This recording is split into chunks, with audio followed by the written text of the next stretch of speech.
menya impamvu ya byose. Menya impamvu ya byose ni ikiganiro mukurikirana kuri televiziyo yanyu Urwego TV, mugitegurirwa kandi mukakigezwaho nanjye Byiringiro Isaac. bakaryoherwa muraza kutubona.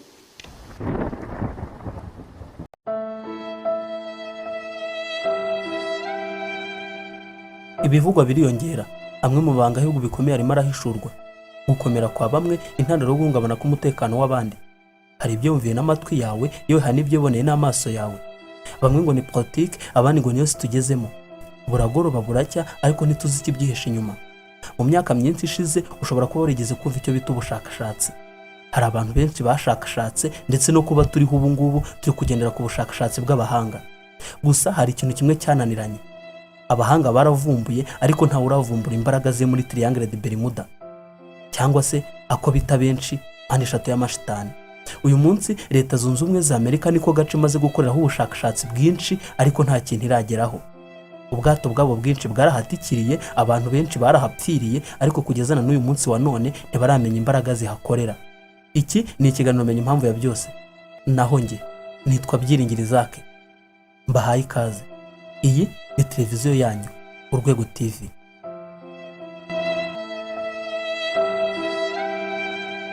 Triangle de Bermuda cyangwa se Divo Triangle ni agace k'amayobera gaherereye mu burengerazuba bushyira amajyaruguru y'inyanja ya Atlantique. Kabamo imbaraga zidasanzwe zikora ikintu icyo ari cyo cyose kigerageje kukegera.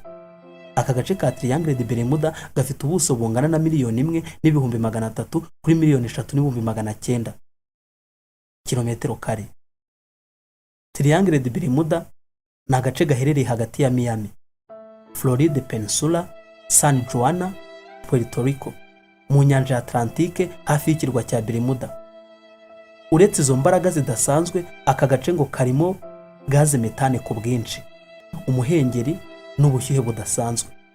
Bitewe n'amateka adasanzwe aka gace ka Triangle de Bermuda kazwiho, yiganjemo kuba ikintu icyo ari cyo cyose kigerageje kukegera kiburirwa irengero, kakakimira burundu, kikibagirana. Abantu benshi batangiye kwita ko aka gace ariho haba harindiriye amashitani, amadayimoni, imbaraga za sekibika ariho zaba zikorera. Yaba arindiriye amadayimoni koko? Ubushakashatsi bwakozwe n'ikigo cya gisirikare cya Leta Zunze Ubumwe za Amerika, US Department of Defense, mu ruhuririkane rw'iminsi ndetse n'umubare 9 mu mwaka wa 1999, ndetse na Gadis Venza mu mwaka wa 1964, yasohoye mu gitabo yise The Diary Bermuda Triangle. Bwagaragaje ko aka gace kamize amato, indege, ubuzima bwa benshi ndetse n'inyamaswa, mu bintu byose byagerageje kwegera agace gaherereyemo. Aka gace ka Triangle de Bermuda kamaze gufatwa nka gasopo cyangwa se nyirantarengwa.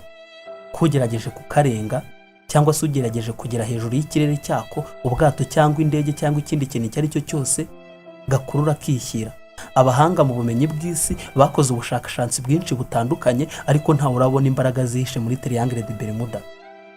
Uyu munsi abantu batangiye kugahimba amazina: ukuzimu kwa Bermuda, imva ya Bermuda n'ayandi.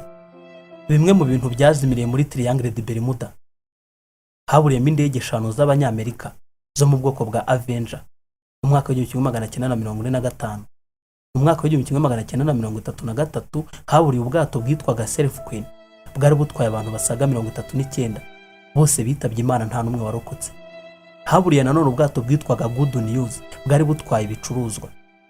Haburiye kandi indege yo mu bwoko bwa DC yari itwaye abaturage basaga 36. Aba bose bitabye Imana nta numwe wasigaye wo kubara inkuru. Haburiye kandi indege 2 za gisirikare za Leta Zunze Ubumwe za Amerika zageragezaga guca hejuru y'ako gace, gusa amaso yaheze mu kirere.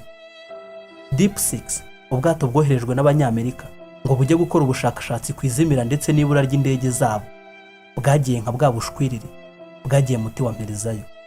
Ngayo nguko, ayo namwe mu mateka twagerageje kukwegeranyiriza y'agace kazwi ku izina rya Triangle de Bermuda, abenshi bakunze kwita mpande eshatu y'amashitani. Uyu munsi abantu benshi baribaza nimba koko yaba ariyo ndiri ya Satani. Gusa abahanga nta kintu barabivugaho. Iki ni ikiganiro menya impamvu ya byose. Ugitegurirwa nanjye Byiringiro Isaac, ukagikurikirana ku Urwego TV.